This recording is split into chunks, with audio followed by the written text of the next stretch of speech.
dalam nama Allah Bapa dan Tuhan Yesus Kristus serta Roh Kudus, pencipta langit dan bumi. Amin. Ya Tuhan, berilah kiranya keselamatan.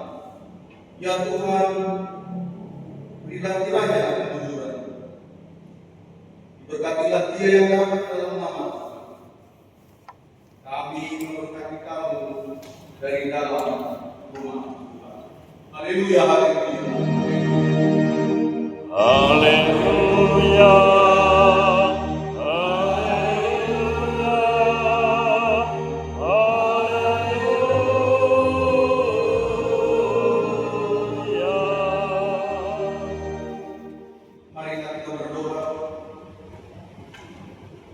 Ya Tuhan Allah yang Maha Mulia, dengan senang hati kami datang untuk memuliakan Engkau, meninggikan nama dan bermasmur bagimu.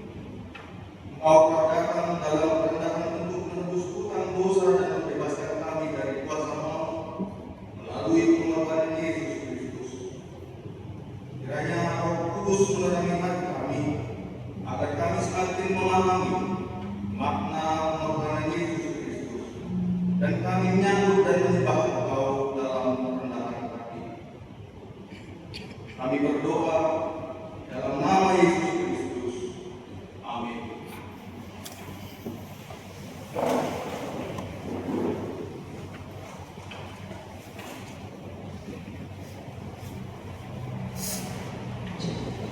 Hendaknya semua makhluk memuji Tuhan, sebab atas perintahnya semuanya terjadi. Mari kita angkat satu pujian dari Kidung Keesaan nomor 44, Pujilah Tuhan, haleluya, haleluya.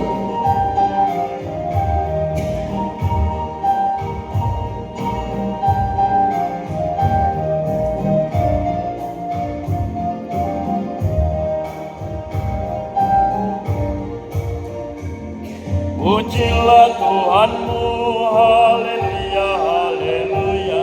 Malaikat bala surga semua puji Dia. Hendaklah semuanya puji nama Tuhan Allah, sebab atas perintahnya semuanya tercipta.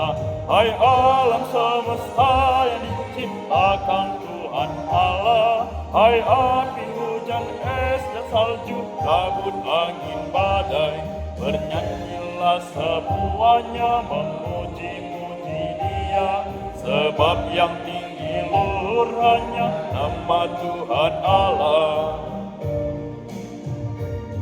Pujilah Tuhanmu, haleluya, haleluya. Malaikat kerubim serafim pun puji Dia, yang mendirikan semuanya untuk selamanya. Keagungannya mengatasi langit alam raya. Wahai segala raja serta pemerintah dunia, taruna, anak, dara, orang tua dan yang muda, bunyikan bagi Tuhanmu seruling dan kecapi, dan puji Dia dengan sorak-sorai dan menari.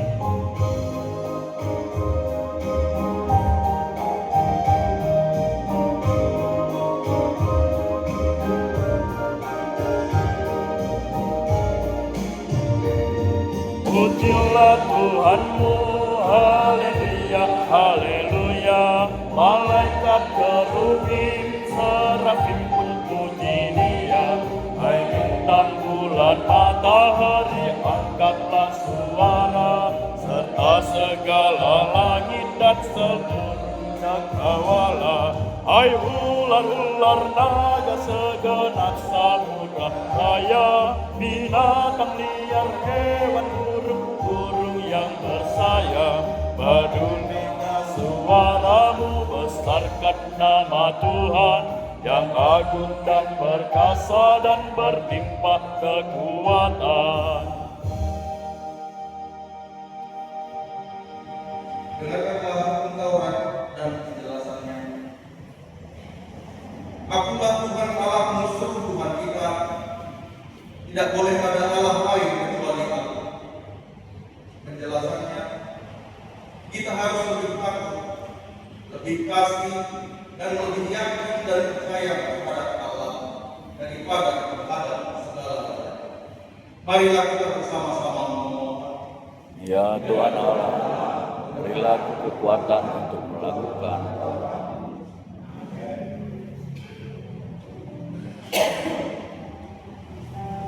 Namun ku tahu yang ku percaya hanya Yesus Tuhan. Ku heran Allah mau memberi. Mari kita angkat satu pujian. Itu keesaan 223. Ku heran Allah mau memberi. Ada 1, 2, dan 3.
Marilah kita bangkit berdiri.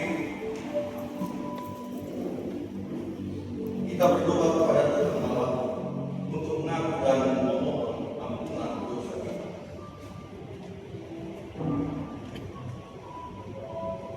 Ya Tuhan Allah Bapa kami yang Maha Kuasa, Pencipta langit dan bumi. Engkau adalah Allah yang Maha Suci dan Maha Kasih. Sesungguhnya sesungguhnya kami tidak layak menghadiri hadiratmu karena dosa-dosa kami kepadamu. Seringkali kami tidak berserah kepadamu, tetapi justru mempercayakan dan menyerahkan diri kami kepada Allah lain. Padahal Engkau telah memerintahkan kepada kami supaya hanya kepadamu kami menyembah dan berserah. Oleh karena itu ya Tuhan, kami datang ke hadapan-Mu mengakui segala dosa dan pelanggaran kami. Kasihanilah kami, ampunilah kami, hapuskan segala dosa kami, dan teguhkanlah iman kami, supaya kami senantiasa percaya dan berserah kepada-Mu. Doa ini kami sampaikan kepada-Mu di dalam nama Anak-Mu Yesus Kristus, Tuhan dan Juru Selamat kami. Amin. Dengarkan dan percayalah firman Allah, dan beri tentang pengampunan dosa. Berbahagialah orang yang diampuni pelanggarannya, yang dosanya ditutupi. Berbahagialah manusia yang kesalahannya tidak diperhitungkan Tuhan. Allah telah mengampuni semua dosa kita oleh kasih karunia-Nya. Oleh karena itu, marilah kita mewujud nyatakan hidup baru. Kemudian berikanlah di tempat yang maha tinggi.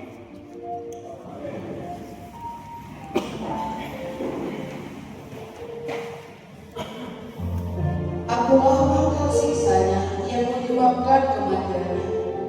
Engkau bersiksa denganku, mungkinkah aku pun serta tertolong oleh darah-Mu? Mari kita angkat Kidung Keesahan nomor 79 ayat 1 dan 2. Mungkinkah aku pun serta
yang menjadi nas bacaan minggu ini yang tertulis dalam kitab Mazmur 31 ayat yang ke-9 sampai ayat yang ke-16. Dan tidak menyerahkan aku ke tangan musuh, tetapi menegakkan kakiku di tempat yang lapang. Kasihani aku, ya Tuhan, sebab aku merasa sesak. Karena sakit hati mengidaplah mataku, meranalah jiwa dan tubuh. Sebab hidupku habis dalam duka, dan tahun-tahun umurku dalam keluh kesah. Kekuatanku merosot karena sengsaraku, dan tulang-tulangku menjadi lemah. Di hadapan semua lawan aku tercela, menakutkan bagi tetangga-tetanggaku, dan menjadi kejutan bagi nalar-nalar. Mereka yang melihat aku di jalan lari daripadaku. Aku telah hilang dari ingatan seperti orang mati, telah menjadi seperti barang yang rusak. Sebab aku mendengar banyak orang berbisik-bisik, ada kegentaran dari segala pihak. Mereka bersama-sama bermufakat mencelakakan aku. Mereka bermaksud mencabut nyawaku. Tetapi aku kepadamu aku percaya, ya Tuhan. Aku berkata, Engkaulah Allahku. Masa hidupku ada dalam tangan-Mu. Lepaskanlah aku dari tangan musuh-musuhku dan orang-orang yang mengejar aku. Amin. Berbahagia setiap orang yang mendengar firman Allah dan yang melakukannya. Amin.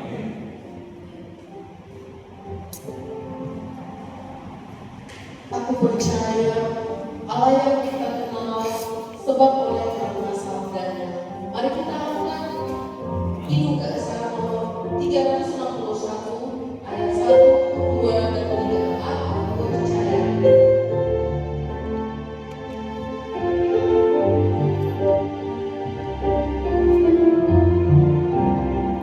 Aku percaya. Aku percaya Allah yang kekal, yang oleh sabda kita kenal. Bapa pencipta alam semesta, yang mengasihi manusia. Aku percaya Putra Tunggalnya yang disalibkan di Golgota, yang dari kubur bangkit dan menang, naik ke sorga dalam terang.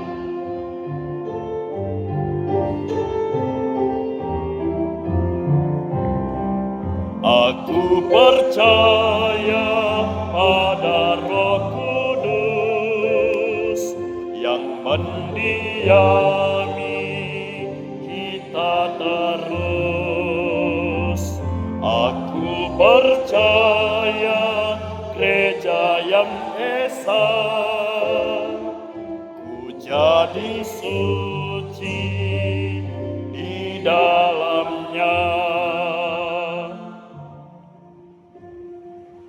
Marilah kita bangkit berdiri.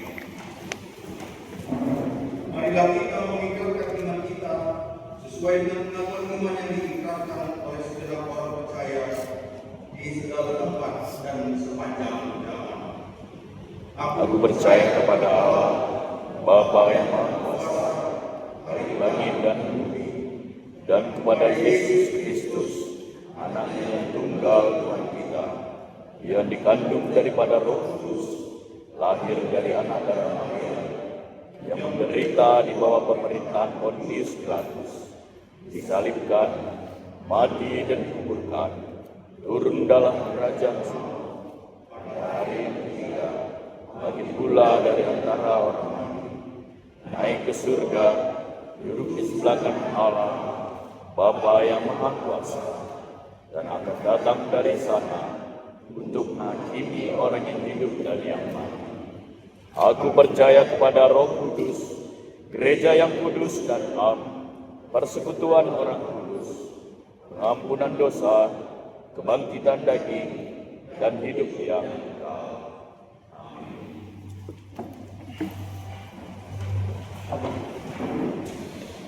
Di dalam kemuliaan dunia, di dalam penderitaan dan kerusuhan, datanglah kerajaan. Kita angkat hidup keesaan nomor 287 dalam dunia penuh kerusuhan.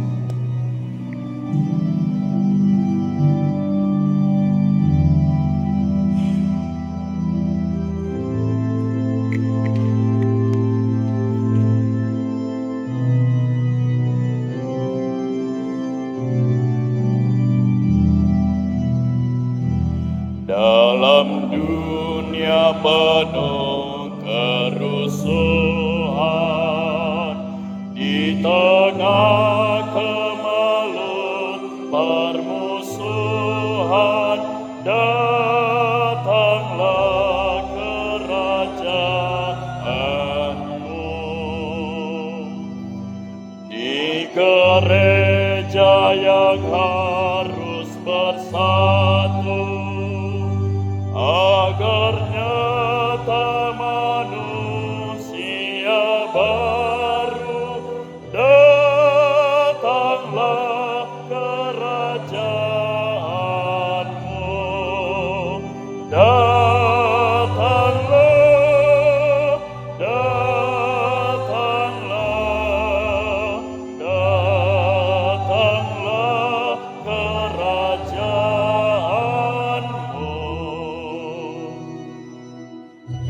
Merangi gelap kemiskinan, menyinarkan terang keadilan, datanglah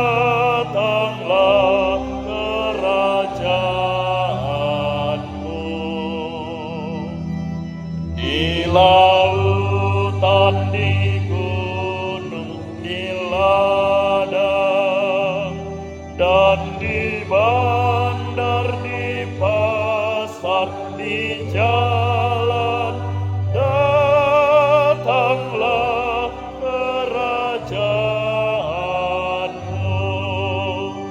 Datanglah, datanglah, datanglah kerajaanmu.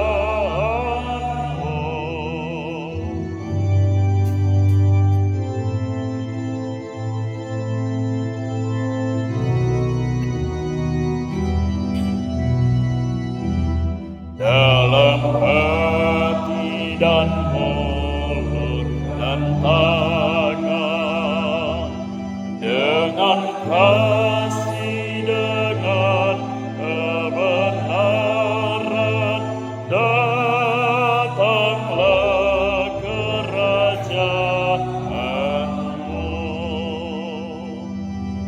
Karena Kaulah empunya semua, demi Kristus umat-Mu berdoa, datanglah kerajaanmu. Datanglah, datanglah, datanglah kerajaanmu.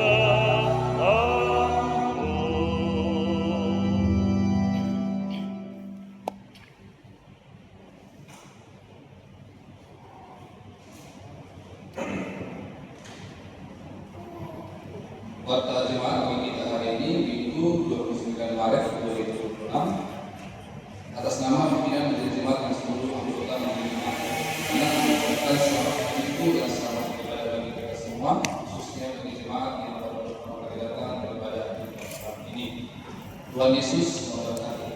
Kegiatan yang sudah terlaksana dalam seminggu ini pada Minggu tanggal 20 Maret 2026, sesi pertama yang hadir 42 orang, sesi kedua yang hadir 113 orang.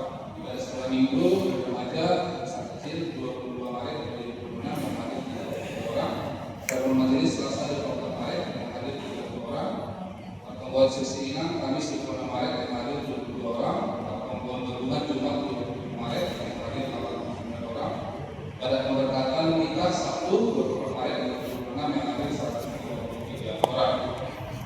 Dan berikut kegiatan yang akan kita laksanakan dalam seminggu ke depan. Yang pertama, sermon majelis jemaat Saresot di PPS Kalimantan Barat dan jam 2 diadakan pada hari Selasa 30 Maret 2026 mulai jam 19 WIB. Tempat di Gedung Serbaguna khusus untuk majelis jemaat yang ada di PPS Pontianak, melalui via Zoom majelis jemaat yang ada di PPS Singkawang dan Sintang. Latihan pelayan persiapan ibadah kami ikuti Jumat Agung dan ibadah Minggu diadakan pada hari Rabu 1 April 2026 mulai jam 18 WIB bertempat di gedung gereja.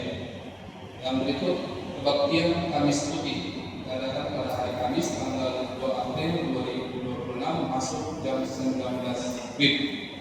Pada Kamis Putih hari Kamis masuk jam 18 WIB. Kata ibadah menggunakan kata ibadah bahasa Simalungun. Kemudian kebaktian Jumat Agung yang kita akan melakukan perjamuan kudus diadakan pada hari Jumat tanggal 3 April 2026 masuk jam 14 WIB atau jam 2 siang. Tanggal 3 Jumat Agung masuk jam 2 siang menggunakan kata ibadah Jumat Agung berbahasa Simalungun. Pertemuan seksi nomor kosong diadakan pada hari Sabtu 4 April 2026 masuk jam 18 WIB tempat rumah organisasi Purba Ibadah Saragi alamat dalam Oktober Komplek Pemda nomor 124. Kemudian kebaktian Minggu Pasca Subuh Minggu tanggal 5 April 2026 masuk jam 5 pagi. Untuk ibadah Pasca Subuh masuk jam 5 pagi. Kita akan mengadakan ibadah Pasca Subuh seperti sebelumnya di halaman gereja Serbaguna dan dilengkapi dengan api unggul.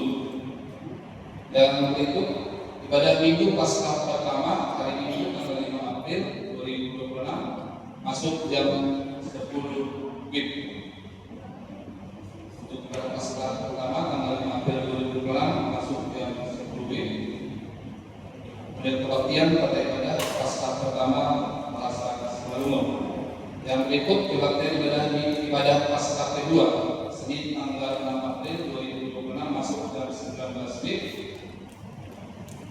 Model kebaktian model bahasa Simalungun. Untuk para pelayan yang terlibat dalam pelayanan boleh melihat para jemaat yang akan diberikan setelah selesai pada sesi yang kedua. Yang berikut pemberitahuan yang pertama pada hari Minggu 5 April 2026 di pada sesi kedua kita akan mengadakan sakramen baptisan kudus bagi jemaat yang hendak membaptiskan anaknya bisa menghubungi kedua sektor dan sekretaris jemaat. Keluarga yang sudah terdaftar keluarga orang sektor dengan $100.000. Pembinaan kepada orang tua yang hendak membaptiskan anaknya dilaksanakan pada hari tanggal Rabu 1 April 2026 mulai jam 18 WIB tempat di Serbaguna. Pada hari Jumat ibadah Jumat Agung 3 April 2026 kita akan mengadakan perjamuan kudus dan masuk jam 14 WIB atau jam 2 siang. Kuartal keuangan persembahan pada Minggu sesi pertama tanggal 22 Maret total 352.000, sesi kedua 2.080.000. Persembahan sekolah Minggu 22 Maret total 233.000. Persembahan pertemuan sesi inang 26 Maret total 226.000. Persembahan pertemuan gabungan total 292.000. Persembahan pemberangkatan pernikahan Sabtu 26 Maret total 1.156.000. Persembahan ulang tahun peserta Dos Roha suara sekitarnya 685.000. Boleh diterima persembahan bulanan dari keluarga penyerta Jakarta Seragi dengan untuk Maret 2026 100.000 dari keluarga penyerta untuk Maret 2026 300.000. Boleh Terima ucapan syukur dari kita Bapak Sukayo untuk pas gereja 300.000, untuk pas sekolah minggu 200.000. Dan diterima ucapan syukur dari Ansel Sinaga untuk sesi sekolah minggu 300.000. Dan diterima ucapan syukur dari keluarga Bapak Freddy Dirsan yang Sinaga untuk sesi sekolah minggu 200.000. Untuk pendeta dari Puji Purba, pendeta Cek Andres lagi masing-masing 150.000. Terima janji iman tahun 2026 dari keluarga Batu Halo yang berputar 21.000, keluarga Pasir Mas Ragi yang berusaha 30.000, keluarga Pasir Jalan yang berubah yang berusaha, keluarga Pindusa yang meninggal, keluarga Pasir Maning yang berubah, keluarga Pasir Kristen yang berubah, keluarga Pendeta Andres Ragi yang berubah, keluarga Dunia yang Ragi yang berubah, keluarga Pasir Kumpul yang bermutin masing-masing rupiah. Dari keluarga Bapak Yesus Kopu yang berusia naga 150.000 rupiah, dari keluarga Bapak yang berusia mata yang berusia 200.000 rupiah, dari keluarga Bapak Kesana yang berberikan, keluarga Bapak Freddy Dirsan yang berusia naga masing-masing 2 juta rupiah.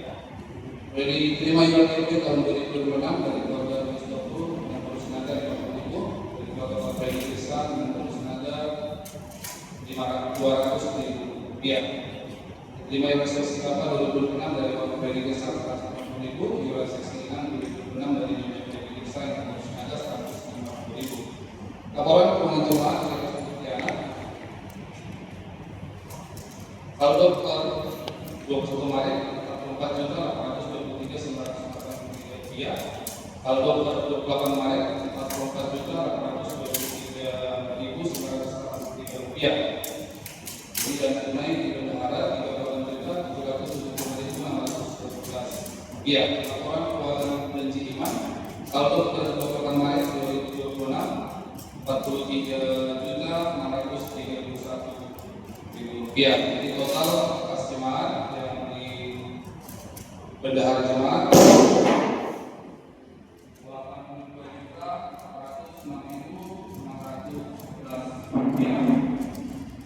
Jemaat yang bersaudara mengucapkan selamat ulang tahun kepada yang berulang tahun dalam minggu ini.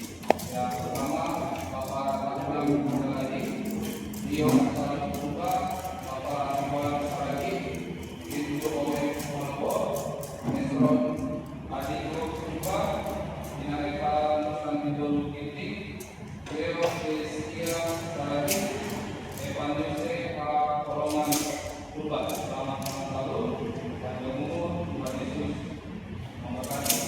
Demikianlah puasa jemaat bagi kita hari ini. Mari kita bersatu dalam doa.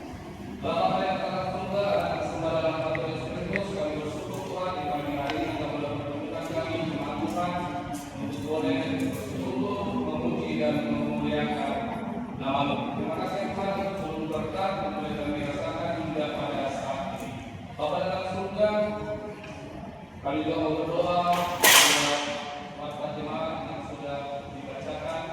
Kami juga bersyukur buat kegiatan pelayanan dan pelaksana dalam minggu sebelumnya. Kami percaya Tuhan mereka sedikit boleh berjalan sesuai dengan kehendak Tuhan. Dan pada saat ini kami juga berdoa untuk rangkaian kegiatan kami, pelayanan kami dalam minggu ke depan ini kami serahkan ke dalam tangan-Mu. Dalam Tuhan boleh campur tangan sehingga pelayanan ini boleh berjalan dengan baik. Untuk hormat dan kemuliaan bagi nama. Kami berdoa untuk setiap pelayan Tuhan, kami bagian dan pelayanan telah boleh berbakti urapi, supaya kami yang Bapa, supaya Tuhan boleh mempersiapkan hati kami, bangsa dari kami untuk melayani jemaat Tuhan. Bapa di surga, kami juga berdoa buat keuangan yang sudah dikuatakan, kami percaya Tuhan boleh memberikan hikmat kebijaksanaan kepada pimpinan dan jemaat untuk mengelola keuangan ini untuk pengembangan pelayanan di jemaat KPS Pontianak. Juga berdoa kepada jemaat Tuhan yang berulang tahun dalam minggu ini. Bapak Rahman Saragi yang telah kita berdoa, Bapak Simara Saragi, Pintu Owemolo, Mesron Adiko Kuba, Dinarika Nusran Bidul Kinti, Leo Sesia Saragi, Evan Yose Pak Koloman Kuba. Terima kasih ya Tuhan buat umur yang boleh bermanfaat kepada anak-anak Tuhan pada minggu ini. Kami percaya Tuhan boleh tetap menyertai mereka, memberikan sukacita, umur yang panjang, bahkan kesehatan boleh mereka rasakan di dalam kehidupannya Inilah doa dan ucapan syukur kami yang kami naikkan di dalam nama Tuhan Yesus Kristus. Kami telah berdoa, haleluya, amin.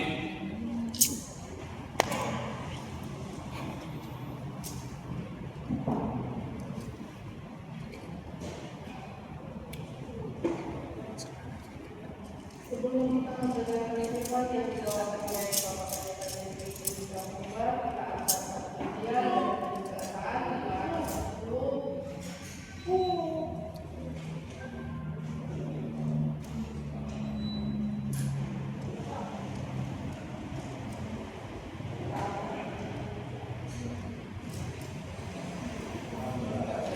di mana ada 1, 2, dan 3. Di jalanku kuiring oleh Yesus.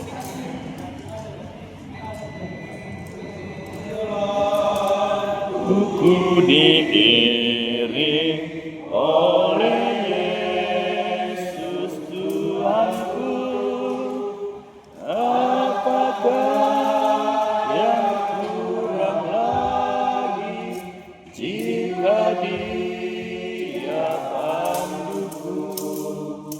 Diberi damai surgawi, asa imanku teguh, suka duka dipakainya untuk kebaikanku, suka duka dipakainya untuk kebaikanku.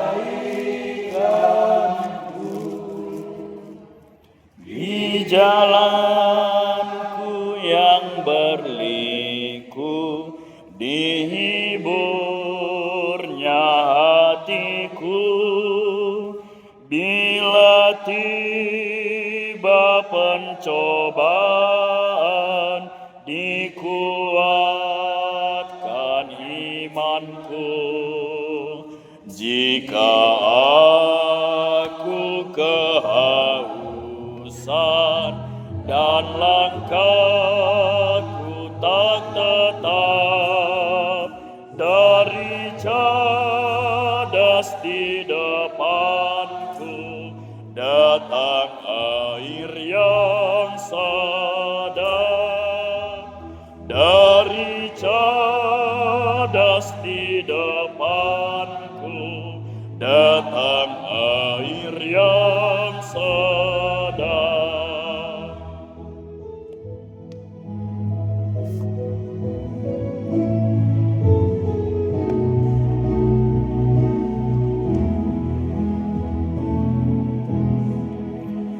Di jalanku nyata sangat kasih Tuhan yang mesra, dijanjikan perhentian di rumahnya yang bakal. Jika jiwaku menghubung meninggalkan dunia, ku nyanyikan tak hentinya kasih dan pimpinannya. Ku nyanyikan tak hentinya kasih dan pimpinannya.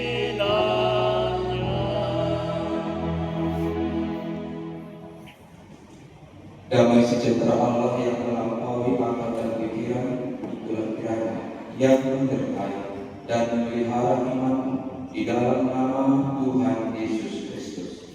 Amin. Jemaat yang terkasih, salam untuk kita semuanya. Shalom. Mari kita membuka Alkitab kita, firman Tuhan yang menyapa kita pada saat ini secara khusus pada Minggu Palmarum yang dari Filipi 2 ayat yang ke-5 sampai ayat yang ke-11. Saya membacakan untuk kita semua. Filipi 2 ayat 5 sampai ayat yang ke-11. Demikianlah firman Tuhan. Hendaklah kamu dalam hidupmu bersama menaruh pikiran dan perasaan yang terdapat juga dalam Kristus Yesus, yang walaupun dalam rupa Allah tidak menganggap kesetaraan dengan Allah itu sebagai milik yang harus dipertahankan, melainkan telah mengosongkan dirinya sendiri dan mengambil rupa seorang hamba dan menjadi sama dengan manusia. Dan dalam keadaan sebagai manusia, ia telah merendahkan dirinya dan taat sampai mati, bahkan sampai mati di kayu salib.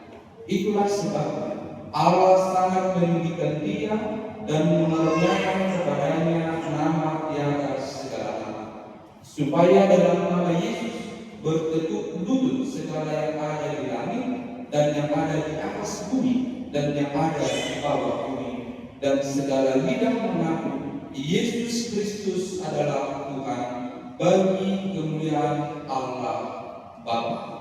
Amin. Demikianlah firman Tuhan. Jemaat yang terkasih, di warta jemaat tadi yang telah kita dengarkan bersama, minggu ini kita akan sering datang ke gereja kita. Dimulai dari Kamis Putih, Jumat Agung, Paskah, ada sampai 2 kali. Tetapi mari kita pahami, semua peristiwa itu tidak akan pernah terjadi. Kamis Putih, Jumat Agung, demikian juga Paskah, tanpa didahului oleh salah satu peristiwa penting, yaitu Palmarum. Jadi Palmarum adalah pintu masuk untuk kita memasuki peristiwa-peristiwa penting pada mimpi. Karena dengan Palmarum kita akan dibawa satu kisah bagaimana Yesus telah memasuki kota Yerusalem. Tematika saat ini Yesus Kristus adalah Tuhan, dan hal pertama yang perlu kita pahami, Palmarum itu adalah simbol kemenangan, penghormatan, dan pengakuan terhadap seorang raja. Dan ini mengacu kepada itu tadi cerita bagaimana Yesus masuk ke kota Yerusalem. Dia disambut penuh sukacita penduduk Yerusalem dengan simbol pohon palma atau daun palma. Ini yang pertama, dan yang kedua ini menurut kami yang penting. Ketika kita merenungkan Minggu Palmarum, Yesus memasuki kota Yerusalem. Point of view, bagaimanakah cara pandang kita atau cara pandang siapakah yang kita pakai supaya kita benar-benar memahami dengan jiwa makna dan arti Palmarum. Ada banyak orang yang berperan di dalam Palmarum.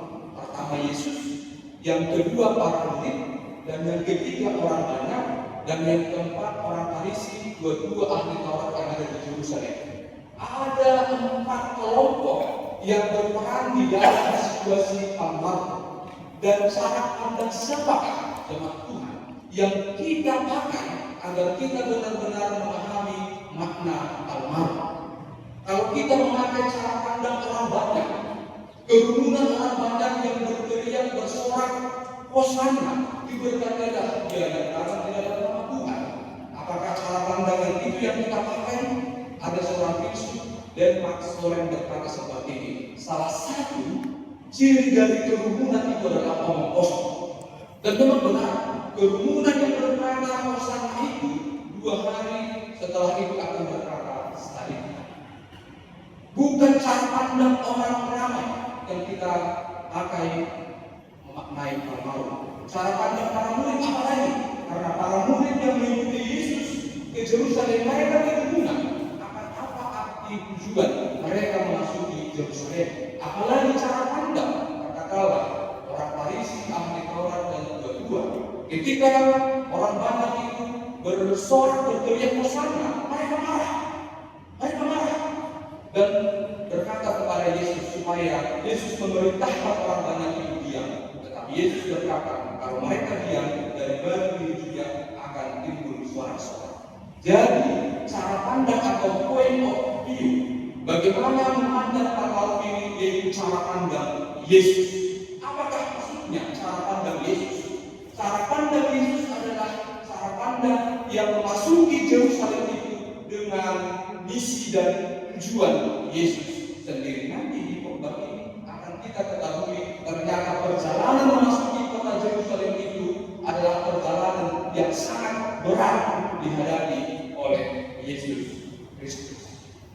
Mari untuk memasuki teks khotbah kita ini, saya mulai dengan ayat sebelum teks khotbah kita, di mana Paulus meminta jemaat di Filipi dan juga kita tentunya jemaat Tuhan yang ada di sini, ada etika baru yang Yesus sampaikan sebelum teks khotbah kita ini. Paulus meminta jemaat di Filipi agar jemaat di Filipi dan kita juga hendaklah mereka sehati sepikir di dalam persekutuan mereka. Kemudian hendaklah mereka rendah hati dengan mengutamakan orang lain. Dan yang ketiga, Paulus meminta jemaat Filipi dan kita supaya kita memperhatikan kepentingan orang lain. Inilah jemaat Tuhan yang diminta oleh Paulus kepada jemaat di Filipi, dan mari kita perhatikan. Hidup sehati sepikir, rendah hati, memperhatikan kepentingan orang lain. Apakah sesuatu tindakan yang sangat sulit atau berat? Sangat katakanlah sulit atau berat. Karena itu kita memasuki teks khotbah kita ini untuk bisa menghidupi kehidupan yang sehati sepikir, rendah hati, dan juga memperhatikan kepentingan orang lain. Pada ayat 5 ini kita akan ketemu poinnya. Supaya jemaat di Filipi itu atau kita bisa sehati sepikir, rendah hati, dan bisa memperhatikan orang lain, maka ada acuan yang sangat jelas yang disampaikan oleh Paulus. Apakah itu? Ayat 5 berkata, hendaklah kamu dalam hidupmu bersama menaruh pikiran dan perasaan yang terdapat juga dalam Kristus Yesus, supaya jemaat di Filipi dan jemaat di Pontianak ini bisa rendah hati, bisa memperhatikan orang lain. Mari belajar kepada Tuhan Yesus Kristus. Apa rupanya yang dilakukan oleh Tuhan kita Yesus Kristus? Ayat yang ke-6. Tuhan kita Yesus Kristus itu walaupun dalam rupa Allah, artinya Yesus itu adalah Allah, Allah itu adalah Yesus. Walaupun Yesus itu memiliki rupa seperti rupa Allah, tapi tidak menganggap kesetaraan atau rupa seperti Allah itu sebagai milik yang harus dipertahankan. Tetapi mari kita lihat apa yang dilakukan oleh Yesus. Dia telah memasukkan dirinya sendiri dan mengambil rupa seorang hamba dan menjadi sama dengan manusia. Ini yang dilakukan oleh Tuhan kita Yesus Kristus. Karena Tuhan kita Yesus Kristus itu adalah orang yang rendah hati, karena orang yang memikirkan kepentingan orang lain. Walaupun Yesus itu adalah Tuhan, tapi Dia tidak tinggal dalam kemuliaannya atau kesetaraannya, tetapi turun ke dunia ini, mengosongkan dirinya, mengambil rupa seorang hamba dan menjadi sama dengan manusia. Poinnya adalah ini. Al-Maut adalah Yesus mengosongkan diri. Banyak jemaat Tuhan. Di awal khotbah tadi telah disampaikan bahwa perjalanan Yesus memasuki kota Yerusalem adalah perjalanan yang sangat berat. Kenapa? Mari kita baca lagi di kitab Injil. Sampai 3-4 kali Yesus menyatakan kepada para murid, ayo kita pergi ke Yerusalem, dan di Yerusalem itu para penentuan itu akan menangkap, membunuh, dan menyalibkan Tuhan Yesus. Berarti Yesus tahu yang menunggu dia di Yerusalem itu adalah kematian. Nah, bagaimana Yesus di Yerusalem itu adalah kematian? Yesus tahu. Tetapi Yesus tetap masuk ke kota Yerusalem. Walaupun di Yerusalem itu dia akan ditangkap, dia akan dibunuh dan disalibkan. Kenapa Yesus mampu memasuki kota Yerusalem? Jawabnya, karena Yesus tidak memikirkan dirinya sendiri, tapi Yesus mengosongkan dirinya. Yang Yesus utamakan itu adalah kepentingan kita manusia yang berdosa. Karena tanpa Yesus memasuki kota Yerusalem, dia tidak akan mati di Yerusalem di atas kayu salib. Seperti itulah katakanlah Paulus mengajari jemaat di Filipi. Yesus mampu memasuki kota Yerusalem karena yang dipikirkan Yesus bukan dirinya sendiri. Kalau dirinya sendiri, tentu Yesus tidak akan masuk ke kota Yerusalem karena di sana menunggu adalah kematian. Apakah artinya ini? Dari Filipi kita bisa belajar Gerakan, ada dua gerakan di dalam kehidupan kita. Dan tentu kita belajar gerakan yang kita pakai dalam hidup ini adalah gerakan yang dipakai Yesus. Gerakan yang dipakai Yesus itu adalah gerakan Tuhan. Dia adalah Allah, tapi tidak memperhitungkan kesetaraan dengan Allah itu sebagai milik yang harus dipertahankan, tapi turun ke dunia mengambil rupa seperti orang, hamba atau manusia. Gerakan Yesus itu adalah gerakan turun ke dunia. Tetapi mari kita lihat apakah gerakan yang umum atau yang sering kita lakukan jemaat Tuhan di dalam kehidupan ini. Gerakan kita adalah gerakan naik. Sehingga tadi ketika diminta oleh Paulus supaya jemaat di Filipi sedia sekarang, supaya jemaat di Filipi itu mereka merendahkan hati, memikirkan kepentingan orang lain. Itu hanya boleh terjadi kalau jemaat di Filipi atau kita melakukan gerakan yang sama seperti yang dilakukan oleh Yesus, yaitu gerakan turun. Tidak akan ada kehidupan yang sedia sekarang kalau gerakannya adalah gerakan naik. Tidak akan ada merendahan hati kalau gerakan kita gerakan naik. Tidak akan ada mementingkan orang lain kalau gerakan kita adalah gerakan naik. Mari kita lihat hal sederhana dalam kehidupan kita. Yang paling dekat dalam kehidupan kita rumah tangga. Kalau gerakan kita adalah gerakan naik selalu di dalam kehidupan relasi ini, jemaat Tuhan, sedia sekata rendah hati memikirkan orang lain tidak akan pernah terjadi.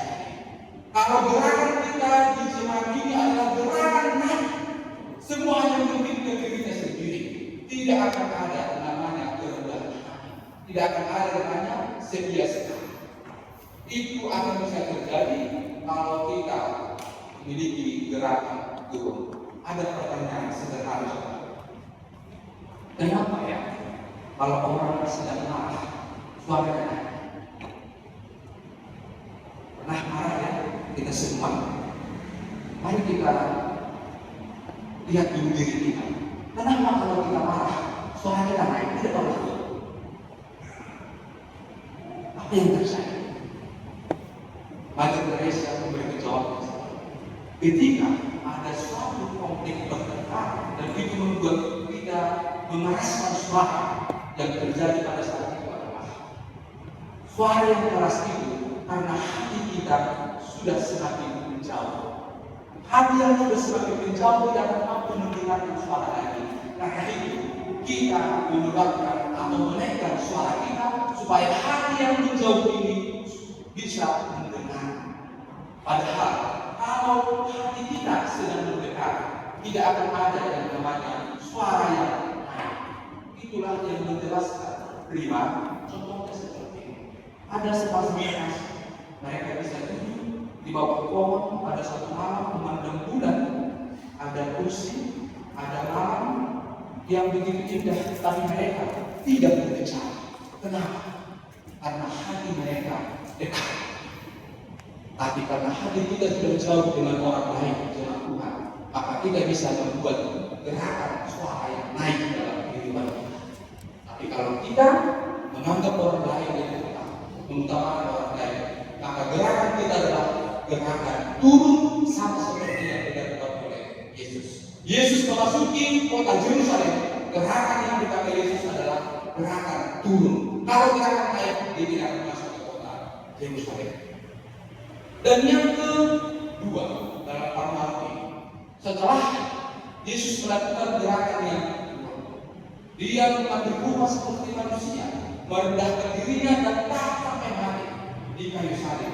Pesan yang kedua, almarhum pada saat ini, Yesus taat sampai mati. Ada gambaran seperti ini. Mari kita menjawab ya. Sedang saat ini diberikan kepada kita tiket pesawat ke Yerusalem. Tapi dikatakan tidak mau berangkat, mungkin kita menjawab semua ininya ke Yerusalem.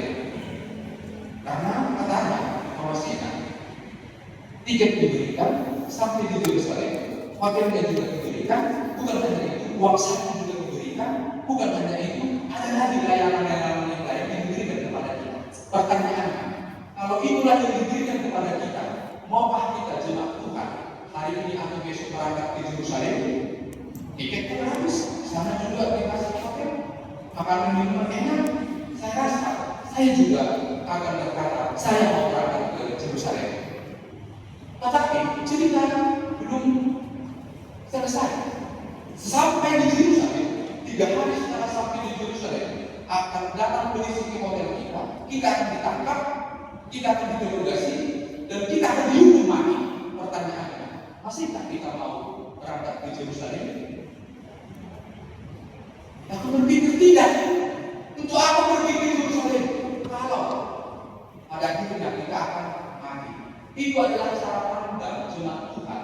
Cara pandang kita manusia ini lebih menyukai kenyamanan dan ketenangan di dalam hidup ini. Kalau tempat itu ada sesuatu hal yang tidak kita senangi, maka kita tidak akan pergi ke sana.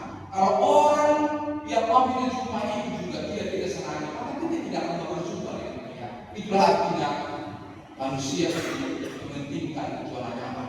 Yesus masuk ke Yerusalem itu bukan zona nyaman, tapi Yesus memasuki kota Yerusalem karena dia taat sampai mati. Walaupun dia tahu ada kematian di Yerusalem, Yesus tetap mau memasuki kota Yerusalem. Itulah bedanya kita dengan Tuhan kita Yesus Kristus. Ada John Calvin, seorang reformator, masih berkata, kita tidak akan pernah sungguh taat kepada Allah jika kita tidak mengasihi Tuhan. Dan yang terakhir jemaat Tuhan, setelah apa semua yang dilakukan oleh Tuhan Yesus Kristus, dia datang ke dunia, mati di kayu salib. Apakah yang diterima oleh Tuhan kita Yesus Kristus?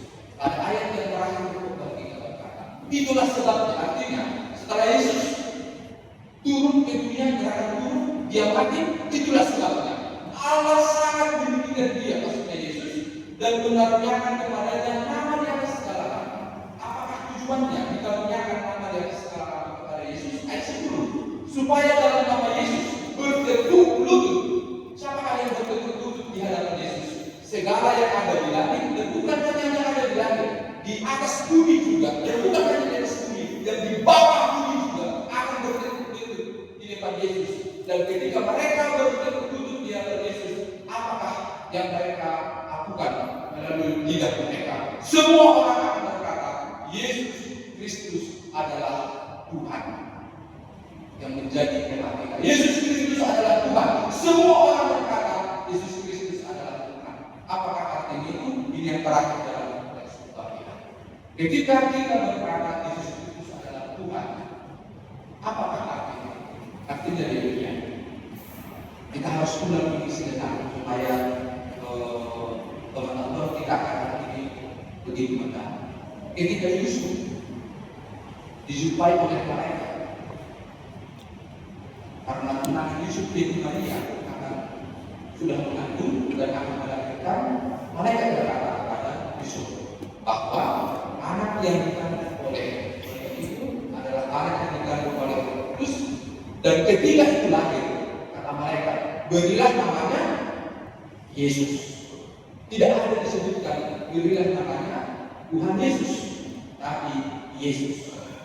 Tetapi pada akhirnya kita akan mengetahui Yesus itu tidak hanya kita panggil sebagai Yesus, tapi juga Tuhan Yesus. Dari mana muncul kata Tuhan ini? Ternyata kata Tuhan ini adalah gelar yang dibuat kepada nama Yesus. Apa maksudnya gelar yang dibuat kepada nama Yesus? Karena pada saat itu abad pertama terutama yang disebutkan Tuhan itu adalah orang kaya. Yang disebut Tuhan itu adalah kaisar. Yang disebut Tuhan itu adalah pemilik tanah. Jadi budak akan berkata kepada tuannya itu sebagai Tuhan. Rakyat akan memanggil kaisar itu sebagai Tuhan. Karena Tuhan itu artinya orang yang memiliki otoritas, orang yang memiliki pengaruh, orang yang memiliki kuasa kepada orang yang memilikinya. Tapi janganlah orang percaya berkata, bukan orang kaya, bukan pemilik tanah, bukan kaisar bagi kami adalah Yesus Tuhan, tapi bagi kami Tuhan itu adalah Yesus. Itulah artinya. Dan ketika kita berkata Yesus itu adalah Tuhan, apakah artinya itu dalam kehidupan kita? Itu bisa dijawab di dalam teks epistel kita si bersama. Daud itu sudah menderita di dalam kehidupannya. Tetapi pada ayat yang terakhir dia berkata, dia menyerahkan dirinya kepada Tuhan, dia tetap percaya kepada Tuhan. Seperti itulah arti dampak ketika kita berkata Yesus adalah Tuhan. Kita berkata yang mengatur kehidupan saya adalah Yesus, yang berotoritas dalam kehidupan saya adalah Yesus, yang berkuasa dalam kehidupan saya itu adalah Yesus. Dengan demikian, Minggu Palmarum ini dapat kita terima sebagai pintu masuk merenungkan kasih ini, Jumat Agung, dan nanti diakhiri dengan sukacita Paskah. Amin. Tuhan Yesus memberkati. Terima kasih Bapak kami yang baik telah menurunkan kepada kami firman. Kami mengerti apa arti anak Tuhan Yesus Kristus memasuki kota Yerusalem. Di sana yang menunggu adalah kematian, tetapi Yesus tetap memilih dalam ketaatan untuk memasuki kota Yerusalem. Karena itu adalah misi yang harus dia lakukan. Hendaklah kita apa yang telah dilakukan adalah Tuhan Yesus Kristus. Firman mengajarkan kepada kami agar kami juga menaruh pikiran dan perasaan yang demikian, sehingga dengan itu ya Tuhan, kami bisa setia sekali, kami bisa mendatangkan hati, kami bisa memikirkan orang lain dalam kehidupan kami. Pikiran kami sama seperti pikiran Yesus Kristus, karena perasaan kami sama seperti perasaan Yesus Kristus yang mengutamakan orang lain, bahkan berkorban dalam ketaatannya hanya untuk kepentingan orang lain. Demikianlah kiranya cinta kasih yang demikian ada dalam hati dan pikiran kami. Tuhan ajarkan kami gerakan yang kami pakai untuk mewujudnya kedamaian. Sedia sekali kerendahan hati adalah gerakan turun. Ampuni kami Tuhan ketika kami membangun gerakan naik di dalam kehidupan kami, yang dimulai dari kehidupan yang paling kecil di tengah keluarga kami, kehidupan sosial atau juga kehidupan di tengah jemaat. Biarlah gerakan yang dipakai oleh Tuhan kami Yesus Kristus itulah gerakan yang kami tiru di dalam kehidupan Tuhan kami. Gerakan turun, menurunkan suara, menurunkan ego, menurunkan segala sesuatu yang membuat kami sombong dalam kehidupan ini. Hanya dengan cara demikian Tuhan, kami bisa bertemu dengan Tuhan di dalam hidup kami, pribadi lepas pribadi, keluarga lepas keluarga. Di dalam nama Tuhan Yesus Kristus kami berdoa dan mengucap syukur. Amin.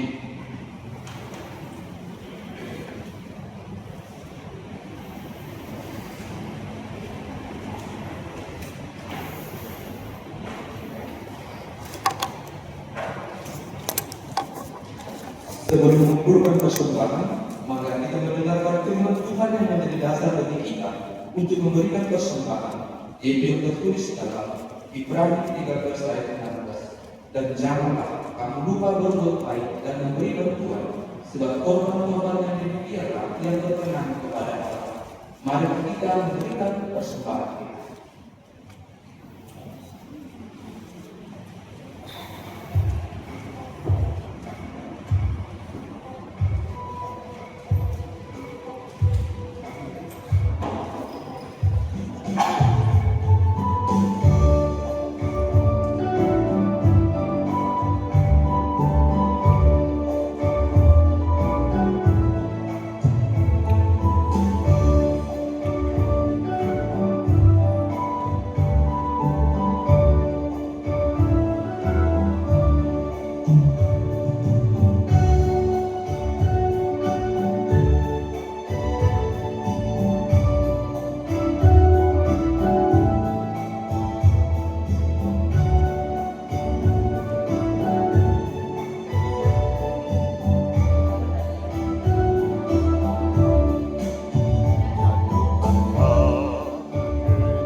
Mari kita bangkit berdiri.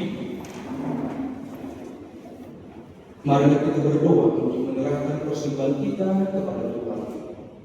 Ya Tuhan Allah, Bapa yang Maha Pemurah dan Pengasih, kami bersyukur dan berterima kasih atas segala berkat dan anugerah yang senantiasa melimpah dalam kehidupan kami. Engkau telah menyertai kami dan memberkati segala pekerjaan kami hingga hari ini. Dengan rasa syukur dan terima kasih, kami datang ke hadirat-Mu membawa persembahan yang bersumber daripadamu menjadi persembahan syukur dan pujian bagi nama-Mu. Kiranya Engkau berkenan menerimanya demi kemuliaan dan kebesaran kerajaan-Mu di bumi ini.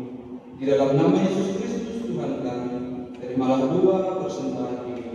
Amin. Hujan akan tercurah, itulah janji Kudus. Hidup sedang dari sorga, dan diberi bagus.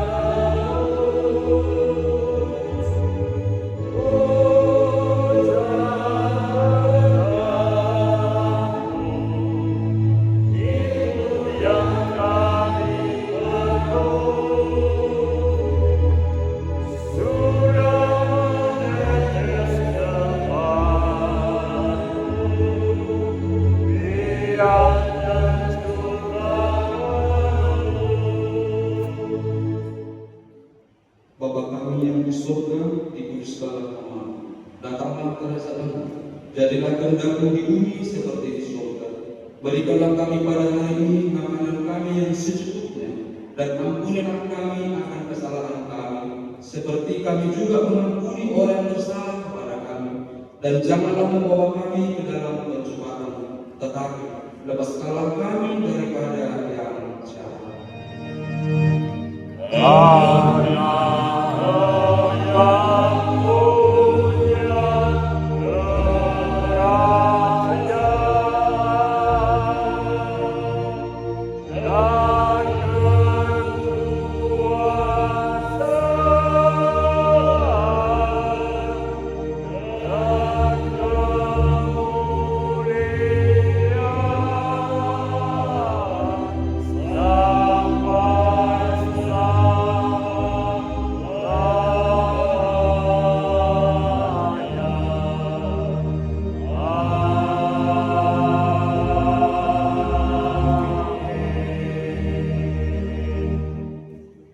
Berkibar, jadilah berkat dan peduli terhadap semua orang. Terimalah berkat dari Tuhan.